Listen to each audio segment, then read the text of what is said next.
जय हिंद दोस्तों आपकी बहुत ज़्यादा क्वेरी थी कि सर हमने स्ट्रैटेजी बताइए कि किस तरह से मैडम जो हमारे चैनल पे आती उन्होंने किस तरह से स्ट्रैटेजी बनाई थी, किस तरह से उन्होंने पढ़ाई की थी या मैंने किस तरह से की थी। देखिए आज की वीडियो में राधिका मैम है वो आपको बताएंगी कि उन्होंने किस तरह से पढ़ाई की थी। ये उनके अपने पर्सनल व्यू है, उसमें आप अपने मॉडिफिकेशन कर सकते हैं क्योंकि आपका टाइम आपको पता है कि आपको किस टाइम रीजनिंग पढ़नी है, कितने बजे आपको मैथ पढ़ना है, ये सब कुछ आप मैम बताने वाली हैं। तो आगे वीडियो में वो बता देंगी। उससे पहले मैं आपको बता दूं कि बच्चों के बहुत ज़्यादा जो क्वेरी आ रही थी वो आ रही थी कि सर हम पढ़ते टाइम हमको नींद आ रही है। तो देखिए मैं क्या करता था, मैं अपना पर्सनल बता दूं कि मैं बोतल लेकर रखता था पानी की, और जब भी मेरे को नींद आती थी थोड़ा सा पानी पीता था और टहल लेता था थोड़ा सा, उसके बाद फिर आके चेयर पे बैठ जाता था। उससे क्या था कि मेरे को थोड़ा सा फ्रेशमेंट आ जाता था और उसके बाद में फिर कंटिन्यू पढ़ लेता था। मतलब पानी की बोतल रखनी है और थोड़ा थोड़ा पानी लेते रहना जिससे कि थोड़ा सा रिफ्रेशमेंट हो जाए, और 2-4 मिनट अगर ज़्यादा नींद आ रही है तो थोड़ा सा टहल लिया आसपास में, उसके बाद फिर कंटिन्यू कर दिया। तो ये सब कुछ था। मैं एक अलग से सेपरेट वीडियो मैं और मैडम दोनों एक साथ आके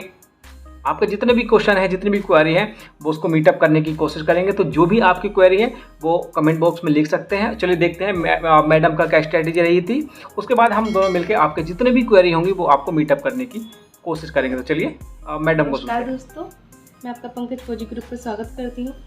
दोस्तों, आज हम वीडियो में बात करेंगे कि बच्चे मुझसे बहुत ज़्यादा पूछ रहे थे कि मैम हमें क्या स्ट्रेटेजी रखनी है अपनी पढ़ाई की, क्या टाइम टेबल रखना है, हमें कैसे पढ़ाई करनी है, कितना किस सब्जेक्ट को हमें टाइम देना है।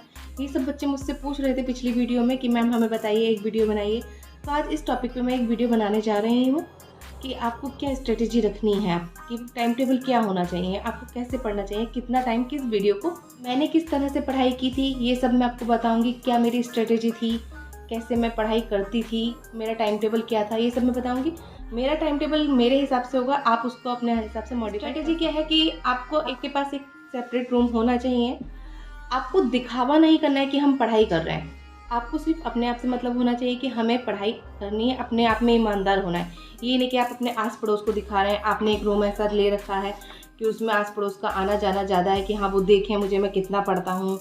ये सब आपको नहीं करना है, सिर्फ आपको ईमानदारी से पढ़ाई करनी है।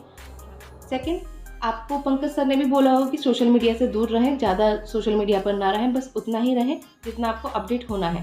तो मैं भी यही बोलती हूँ कि आप सोशल मीडिया से दूर रहें। आप जितना ज़्यादा सोशल मीडिया यूज़ करेंगे आपको पता नहीं चलेगा आपने 2-3 घंटे कब अपने सोशल मीडिया पर बिता दिए हैं।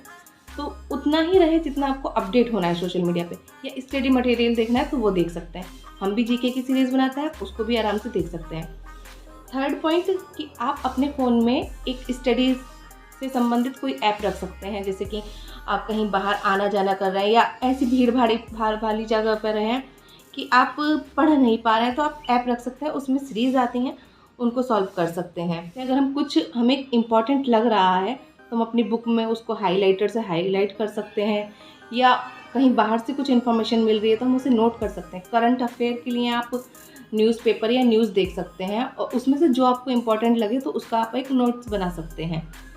और ये सब तो रहे आपके टिप्स कि हाँ आपको क्या क्या पढ़ाई के साथ करना चाहिए, क्या क्या नहीं। और अब हम बात करते हैं टाइम टेबल। मेरा क्या टाइम टेबल रहा था वो मैं आपको बताती हूँ, और मैं साथ ही साथ ये भी बताऊँगी किस सब्जेक्ट को मैंने ज़्यादा टाइम दिया था, किसको कम। तो पहले मैं टाइम बता देती हूँ किसको ज़्यादा हमने टाइम दिया था। मैंने सबसे ज़्यादा टाइम दिया था मैथ और जीके को, क्योंकि यही 2 सब्जेक्ट होते हैं जो कवर नहीं हो पाते हैं। रीजनिंग और हिंदी हम 1-1 घंटे में कवर कर सकते हैं। अब टाइम टेबल का मैं बता देती हूँ कि भाई मैं फोर्स की भर्ती दे रही थी, फोर्स की भर्ती देखा करती थी, तो मुझे फिज़िकल तो मुझे चाहिए ही था, मैं फ़िज़िकल की भी तैयारी करती थी साथ साथ। तो मैं सुबह 5 बजे उठती थी, 5 से 6 बजे तक मैं अपना रनिंग, जो भी फ़िज़िकल की डिमांड होती थी वो मैं करती थी। फिर वहाँ से 6 बजे जब मैं रिटर्न होती थी, 6 से 8 बजे तक मैं अपना फ्री माइंड रहती थी। नहाना धोना, खाना पीना, नाश्ता जो भी होता था वो मैं क्या करती थी। 8 बजे तक मैं रेस्ट करती थी, काफ़ी 2 घंटे रेस्ट काफ़ी होता है। उसके बाद मैं अपना पढ़ती थी। 8 से 10 बजे तक मैं जीके पढ़ती थी। मॉर्निंग में जीके ज़्यादा अच्छा रहता है पढ़ने में, तो मैं जीके पढ़ती थी क्योंकि हम उस समय फ्रेश होते हैं, नींद, नहा धो के बैठते हैं, फ्रेश होते हैं, नींद आने के कोई चांस नहीं रहते। उसके बाद मैं 10 से 11 रीजनिंग, 11 से 12 हिंदी। बस पूरा दिन में मैं 2 घंटे रीजनिंग और हिंदी को देती थी, ये इनफ था मेरे लिए। उसके बाद मैं 12 से 2 रेस्ट करती थी, खाना बनाती थी, खाती थी। उस 2 घंटे में मैं खाना बनाना, खाना, और टाइम मिल रहा है तो रेस्ट भी कर लिया करती थी। उसके बाद मैं 2 से 4 मैथ पढ़ती थी। 2 घंटा मैं मैथ को देती थी क्योंकि मैथ ज़रूरी है। जीके को मैं और भी ज़्यादा टाइम देती थी। उसके बाद में 4 से 6 जीके, मैथ भी कवर हो जाता है, लेकिन जीके कहाँ से आता है, क्या आता है, कितनी बुक्स पढ़ लो कवर नहीं हो पाता है। हमेशा जितने भी एग्ज़ाम होंगे ऐसा लगेगा कि जीके नया है। मैथ का हमें सिलेबस पता रहता है, लेकिन जीके का हम नहीं पता कर सकते हैं। उसके बाद 6 से 8 में फिर शाम को रेस्ट करती थी, खाना बनाना, खाना, ये सब मैं किया करती थी। उसके बाद मैं 8 से 10 जो मैंने पूरा दिन पढ़ा है उसको मैं रिवाइज़ करती थी कि मैंने क्या क्या पढ़ा, थोड़ा थोड़ा हल्का हल्का मोटा मोटा तौर पे पढ़ लिया करती थी। और फिर 10 बजे के बाद अगर मुझे नींद नहीं आ रही है तो मैं अपना मैथ लेकर के बैठ जाती थी, क्योंकि रात में मैथ लेके बैठेंगे तो हमें नींद नहीं आएगी। और उसके बाद जब मुझे नींद आने लगती थी तो 15 या 10 मिनट में अपने लिए देती थी कि मुझे नेक्स्ट डे क्या करना है। ये तो रहा हमारा टाइम टेबल। अब मैं बात कर लेती हूँ बुक्स की। तो हमें कौन सी बुक्स पढ़नी चाहिए, कौन सी बुक्स कितनी ज़रूरी है हमारे लिए। और ऐसा नहीं कि हम हाई स्कूल लेवल की तैयारी कर रहे हैं तो हमें ग्रेजुएशन लेवल की बुक पढ़नी है। हम जिस चीज़ की तैयारी कर रहे हैं हमें उसी चीज़ की तैयारी पढ़ना है। ये नहीं कि हमें अपना सिलेबस ज़्यादा फैलाना है। अगर हम ज़्यादा सिलेबस फैला लेंगे तो हम अपना जो तैयारी कर रहे हैं वो हम कवर नहीं कर पाएंगे। तो अब बुक्स की बात कर लेते हैं। पहले मैं आपको बताना चाहूँगी कि जीके किससे पढ़ना चाहिए, जीके की कौन सी बुक आपके लिए अच्छी रहेगी।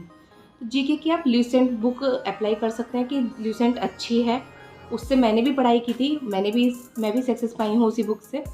अब बात कर लेते हैं रीजनिंग की।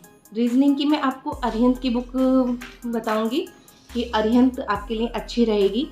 अरिहंत की रीजनिंग में आपको उसके साथ साथ प्रैक्टिस सेट भी मिलेंगे और जितने भी उसके नियम हैं चैप्टर वाइज वो भी मिलेंगे।